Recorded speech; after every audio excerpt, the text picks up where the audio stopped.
Hello, hello, hello. This is Gresh from the IMCEO podcast, and I have a very special guest on the show today. I have Gregory of GregoryOffner.com. Gregory, it's awesome to have you on the show. Gresh, awesome to be here, my friend. Thank you. Definitely super excited to have you on. And Greg, I wanted to read a little bit more about Greg so you can hear about all the awesome things that he's doing. And Greg is a keynote speaker, MC, and talented workshop facilitator.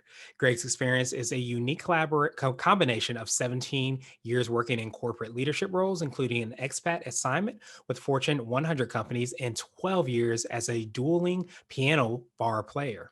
This unique combination helps Greg to bring insight and perspective that few others possess. Disruption has been a part of his life since he was very, very young. Greg, are you ready to speak to the IMCO community?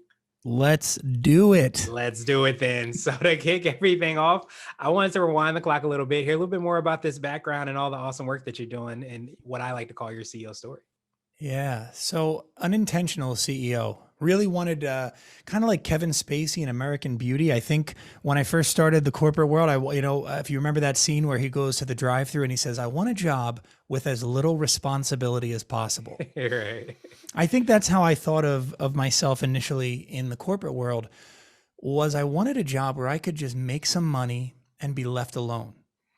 And I think that came from not knowing what I wanted to contribute, because when I got out of school, I had this background in music and philosophy and psychology and had worked a lot in the service industry. So I was good at talking with people, good at sizing up customers, but I had never done any internships and I had no idea what I wanted to do in the world.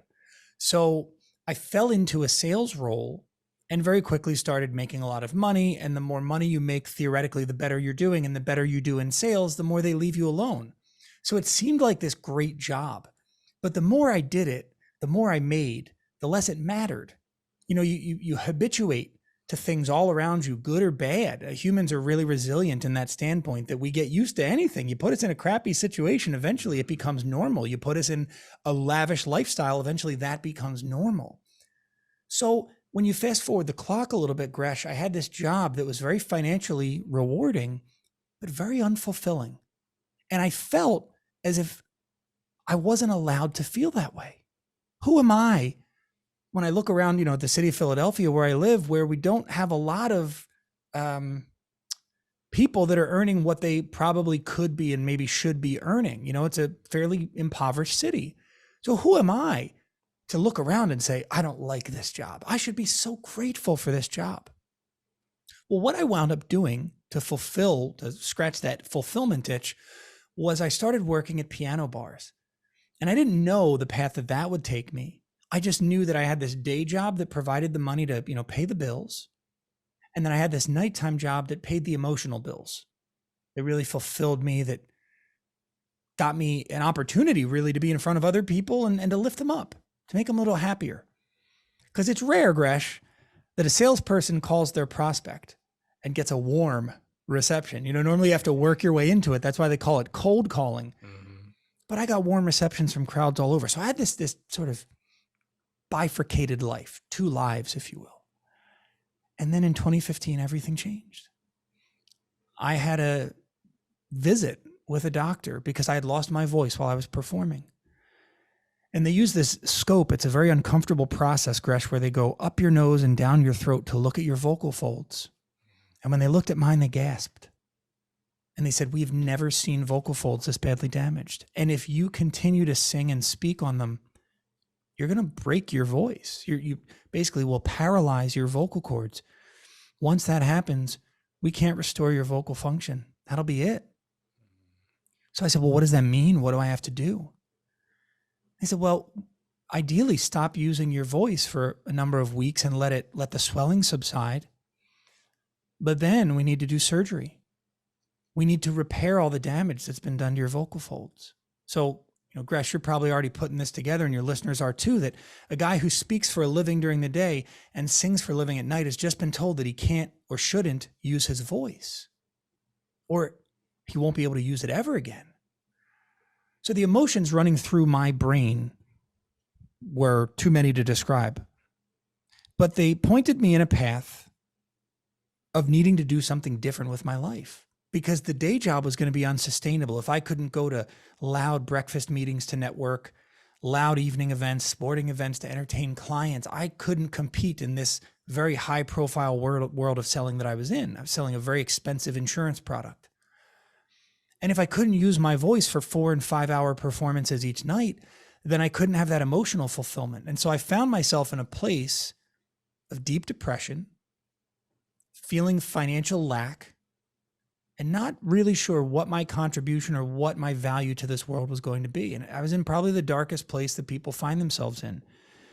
And it was there that someone saw something more in me, saw that all those experiences that I had, the background in selling and psychology, the interest in music and entertainment, the ability to quickly relate to people, and the interest in helping them, that could be used for a stronger, some might say stronger, for a different purpose.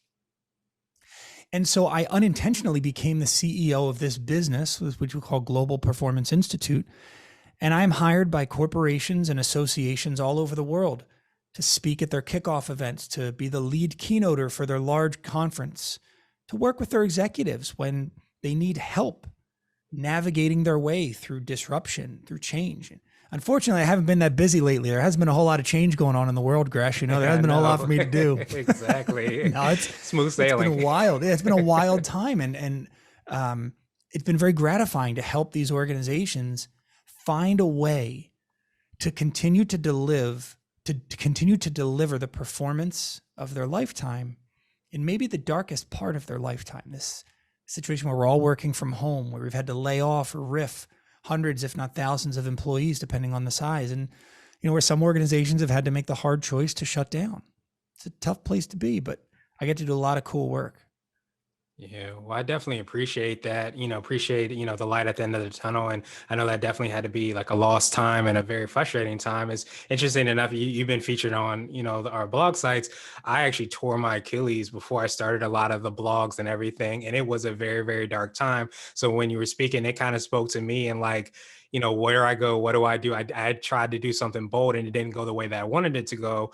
And I found myself in that dark space. But as you said so well, so many times when those disruptive events happen in business or especially in our lives, sometimes it allows us to redirect to where it might be a little bit better. So I love that you have been able to do that. Of course, help so many, organizations do that as well.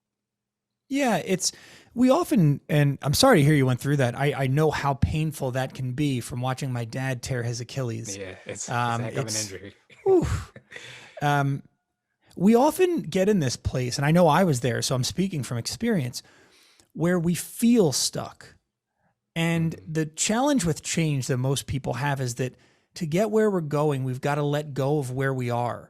Like a little kid learning to swim, they've got to let go of the side of the pool. And that's the scariest moment because you're wading quite literally into the unknown or into the unsafe. And it doesn't feel, as adults, and to keep with the swimming metaphor, that there are very many floaties for us to use to support us in our journey. And whether it's a physical injury like yours and mine, whether it's an emotional injury like a divorce or like losing a job, whether it's a financial injury like losing a home or losing a business, we often feel stuck. But the reality often is that we aren't. And from time to time, we really are stuck. And they're the folks who need a method. I think of a friend who does credit repair for individuals. They very often are stuck. They need a method to get out because there's a very specific way to fix that problem. No amount of good thinking, hey, I'm rich is going to fix a 420 credit score. Right. So, but for most of us, we just feel stuck. And that's where we need a mindset shift. That's what helped me. I'm interested if you employed that with your injury, a mindset shift to start to climb out of that deep hole. Yeah, it was funny that you said, I found, I don't know if I would call it a mindset shift, but I think it definitely is a mindset shift because I started to pour myself into talking with entrepreneurs and business owners, learning like why they started their businesses, advice they would have for people that wanted to start businesses. And it created that space for that to happen. And if I hadn't had that injury, I don't think I would have even had that opportunity to see the world in a different way, but it presented itself as being a mindset shift. I won't say I'm smart enough to have said I was thinking about doing that though. Most of us aren't. That's at least you're honest enough to admit it, Gresh. And what I love about what you experienced is that there's only two things that we can do when it comes to making a change, to be feeling stuck, maybe even to being stuck sometimes. And that's that we can change our expectations, or we can change our inspiration. And so very simply, inspiration is the input. What are you taking in? And so you changed your inspiration. You changed what you were taking in, and that changed your perspective. The other thing we can do is change our expectation. And there's a Stoic philosophy book written by a guy named Ryan Holiday that's The Obstacle is the Way. And so for me, I thought that my vocal injury was the problem. I thought that was the limitation. In fact, it turned out to be the way. It turned out to be the sum total of what I was going to rely on to shift my business, because I couldn't talk at large events anymore. Well, that's not actually true. I couldn't talk without a microphone at large events anymore. Who gets a microphone at these large events? The keynote speaker. Yes. So very often just changing those inputs, like it did for you, like it did for me, can be magical. It can feel magical, but it's really not. It's just the recipe for successful change. Yeah, absolutely. And we're always kind of presented with some of those disruptive times and changes that we have to make. So I love that you've been able to do that, and you do that with your clients that you work with. So I know you touched a little bit upon like how you serve your clients. Could you take us through anything additional you may not have touched on? And of course, what you feel is what sets you apart is what I like to call your secret sauce.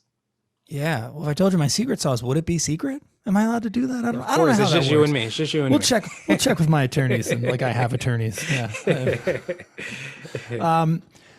So to the extent that it would benefit your audience, Gresh, I think it's important that I talk about what I do being short term, right? I'm not the type of guru that you're going to bring into your company and I'll work with you for years and years and years. Maybe I will be in the future, but right now, what I really look for are organizations that are one of three things. They're either approaching a change in their organization, and they want to make sure that it goes as well as it possibly can. Two, they're in the middle of a change and they're not really sure if it's going well, or maybe they know it's not going well and they don't know what they need to do to make that change go better. And the third is that they've just gone through a change and they're facing resistance.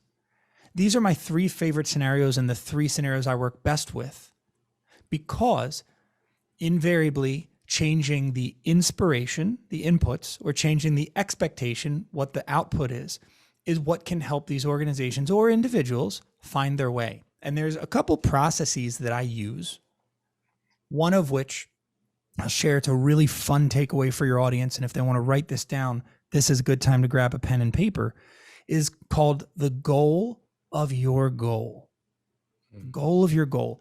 And the purpose of this exercise is to help break this pattern that all human beings have. This pattern is that we all have two reasons for everything that we do. Everything that we do has two reasons: a good reason and the real reason. Most of us don't talk about the real reason. We talk about a good reason. When I work with high school kids and college kids, my favorite example to use is that of becoming a millionaire. Because dang it, that sounds like a good thing. I think you'd be hard pressed to find somebody that would argue that them becoming a millionaire would be a bad thing. So when I ask these kids about becoming a millionaire, I ask them why they would possibly want to become a millionaire. And I get all sorts of answers. I get a lot of crazy stares too. What do you mean? Why would I want to be a millionaire? Who wouldn't? Why would I not? Yeah. Right. But Gresh, what it ultimately comes down to is that they equate being a millionaire with having freedom. Mm-hmm. So the logical next question that you or I would ask them is, if you could have freedom without being a millionaire, would that interest you? Was that something you'd be interested in? And that really sums up this goal of your goal process. You might be a sales executive and say, I want to double my revenue next year. And the question that I ask is, when you double your revenue next year, what will that allow you to do or to feel? All right. So this is the part your listeners want to write down. After any goal that I've decided I would like to achieve, can I answer the question, what will achieving that goal allow me to do or to feel? If I can, and most of us can, then that first thing we said isn't the goal. It's the second thing. But then we apply the formula again and again and again and again. And it can feel like a never-ending ladder that we're climbing here. But what we want to arrive at is what philosophers call an autotelic goal. An autotelic goal is a goal that just is for itself. It is in its own being the goal. I'll give you an example because it's a really loosey-goosey kind of heady concept. If you enjoy playing music, you probably have a hard time describing why. It's just something about the way you feel. If you're a singer, the way your body feels when you resonate. If you're a drummer, the way it feels when you drum out that beat. If you're a guitarist, man, the way it feels when you strum that chord. You can't really describe it. It just is. That's an autotelic goal.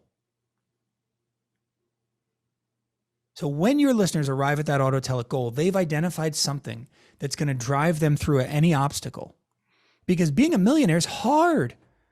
If being a millionaire is a good goal and not the real goal, when you realize that you're going to have to sacrifice family events, you're going to have to make tough choices about hanging out with friends or working on your business or working on the revenue producing idea, you may opt to take the easy route because being a millionaire isn't really the goal.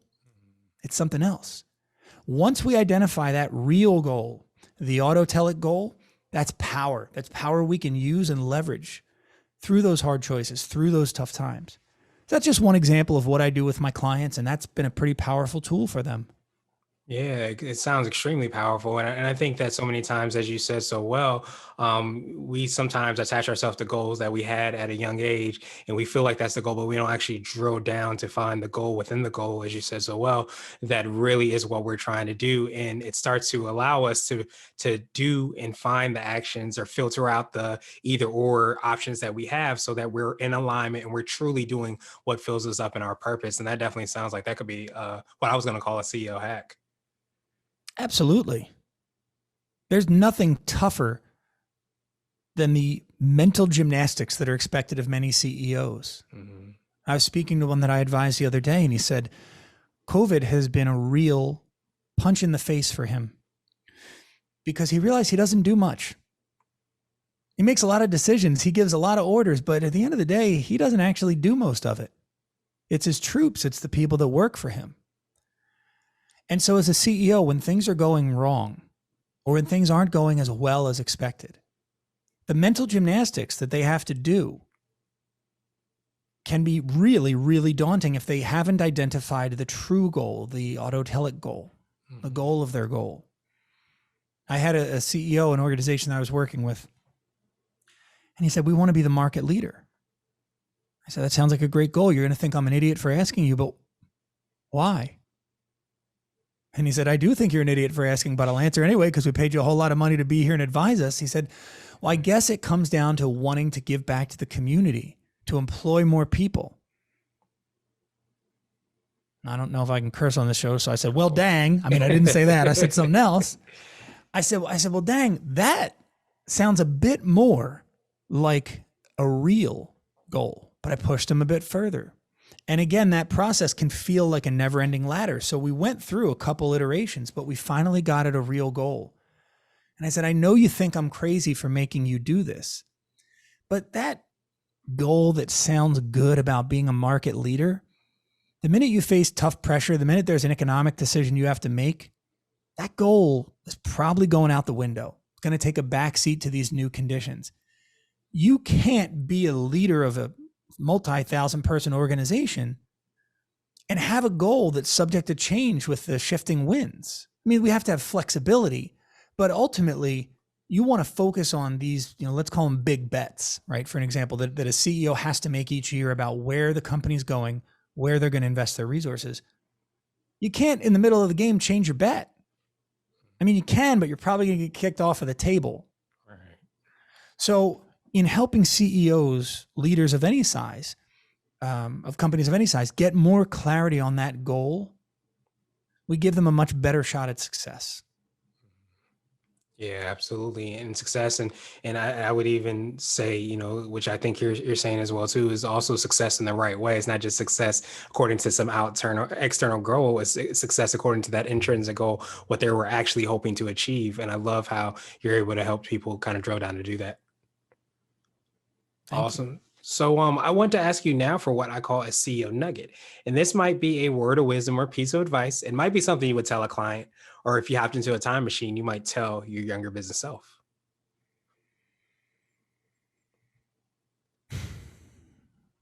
I got three that are kicking around in my head right now. Mm. And I'm going to tell you all three because they're pretty quick. One of them I got from Tim Ferriss, from a guest of his. And that's that we should all learn more and know less. Especially the higher we climb in the corporate ladder, we tend to think we have to know everything. And we're best served actually by consistently learning. Don't worry about what you know. Worry about what you can learn. The second was something I read years ago, and it always stuck in my brain. And it was that as you get older, right? So I'm 38. Soon I'll be 40. And at that point, 4 years will be 10% of my life. 4 years, college experience, the average. Like maybe not the average anymore. Maybe that's like the exception. Right. But so 4 years is 10% of your life when you're 40. When you're 20, double the math. It's 20% of your life. So that feels like a much longer time. As we get older, a year becomes shorter and shorter. A day actually becomes shorter and shorter, even though it's technically 24 hours. Years go by like that. So for an individual that's thinking about making a change, thinking about doing something with their life and waiting like I was in my 20s and in my early 30s for the perfect time to do it, you will never have more time than you do today. Ever again. Today is always the perfect time. It's always the perfect time because you'll never have more time than you do now. So you may as well take advantage of it.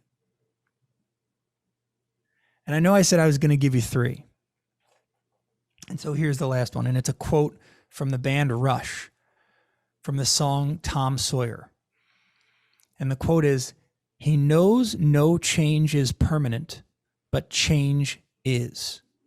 Mm-hmm. He knows no change is permanent, but change is. We often get freaked out at the idea of a change. Oh, I don't know. Should I change my auto insurance provider? Oh, that's a lot of work. I don't know. Well, whether you do or whether you don't, it's not going to be the last time you change something. And if you do change and decide that you don't like it, change again. Because no change is permanent, but change is. And that, I think, for any business owner, for any human being that's alive, is a really powerful concept. Because like that little boy or girl that you were envisioning when I gave that example of a swimmer letting go of the edge, if you decide the water's too deep, you just grab the doggone ledge again. You can always make another change. That is power. Yeah, and that is freedom, as we talked about, before as well too. And I think, I don't know if you meant to, but all those nuggets kind of align, because I almost feel like a lot of times what keeps us from taking those steps, from taking those, maybe even, I don't want to call them big leaps. Sometimes it's just small changes that we're trying to make. It's because we're afraid of what would and could possibly happen. But if we know that change is inevitable, then it allows us to be a lot freer in everything that we're doing. But then it also allows us to understand that we don't have to know everything. And when we have peace and understanding that we don't have to be the end all and be all answers, and however we're starting our organizations, that also gives us peace so that we're able to make those changes, make those adjustments, and continue to progress towards where we see success being. You got it. Awesome, awesome, awesome. So now I wanted to ask you my absolute favorite question, which is the definition of what it means to be a CEO. And we're hoping to have different quote unquote CEOs on the show. So Greg, what does being a CEO mean to you? It means figure it out. Being a CEO is the chief everything officer. You've got to figure it out. And the most important thing for individuals to figure out are the 3 Ds. I'm thinking of how I'm going to re-say this because one of them is a bad word. Right. Go for it. Have the explicit button handy. All right. So number 1 is you got to develop.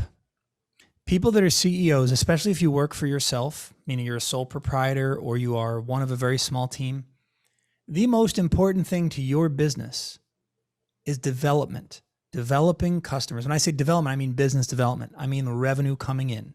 You got to develop your pipeline. You have to develop your existing customers to produce more revenue. And sometimes you got to develop them out because they are taking up more of your time than their money is worth.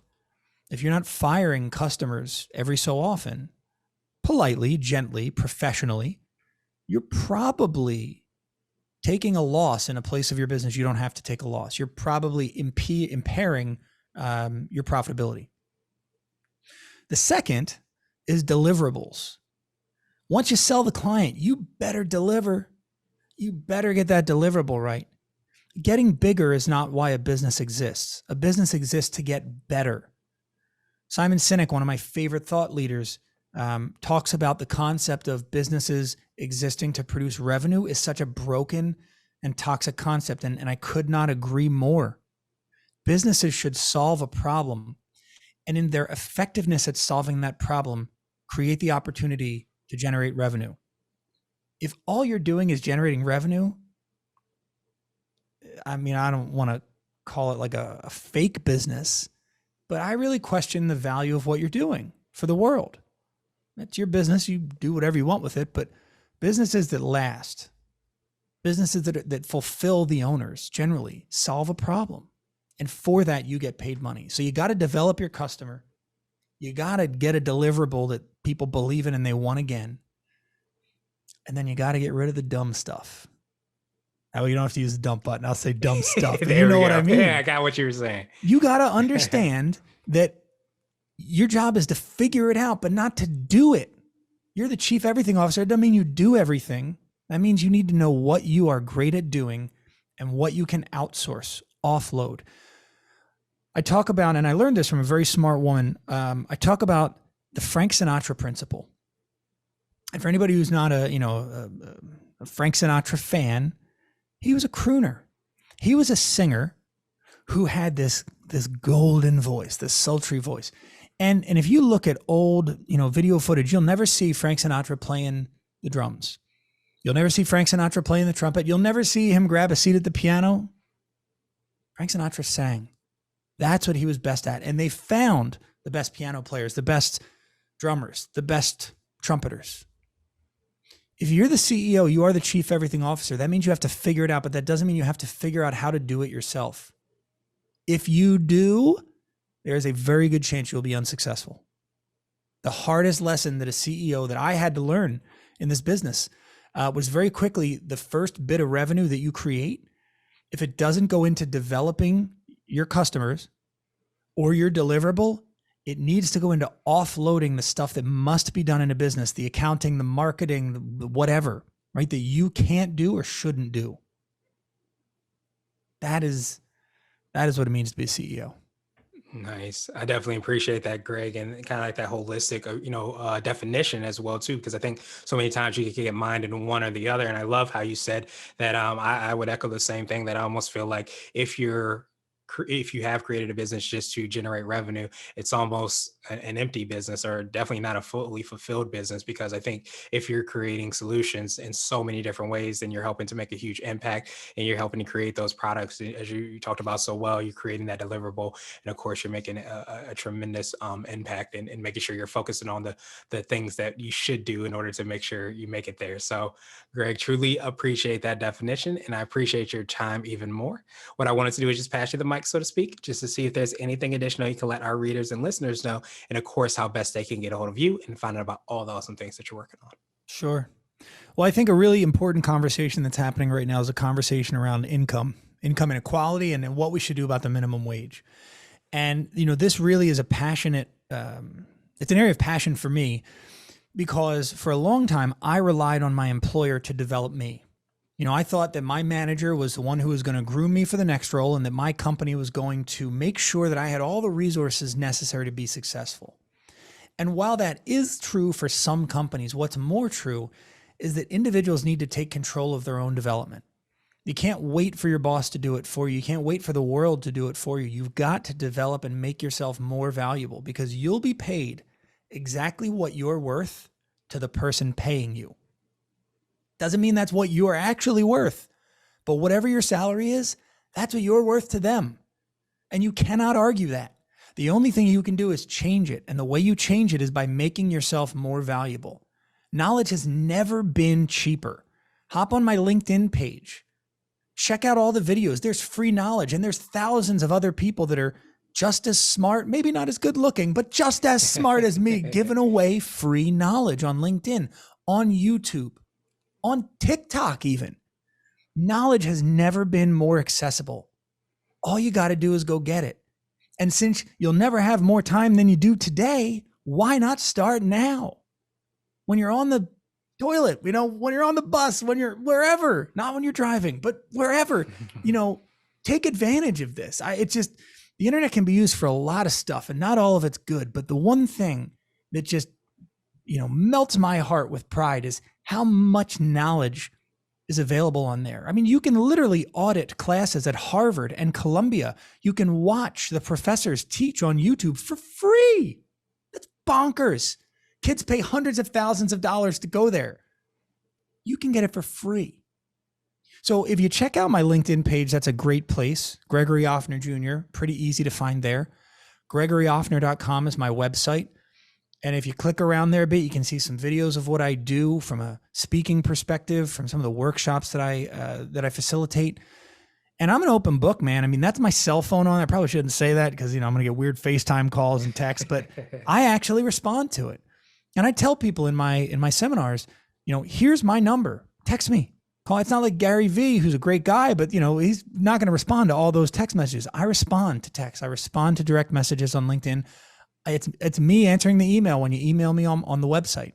So if you go and you get in touch with me there and you have a question, I'm happy to help. I'll take 15 minutes and meet with anybody that wants to chat. I'm happy to give them 15 minutes of my time. You can actually book it through my website.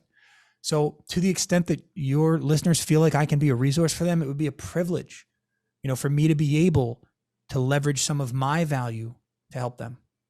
And I'm so thrilled that you invited me on this podcast, Gresh. Thank you so much for having me on. No, I'm definitely thrilled as well. And I truly appreciate you for all the awesome work that you're doing.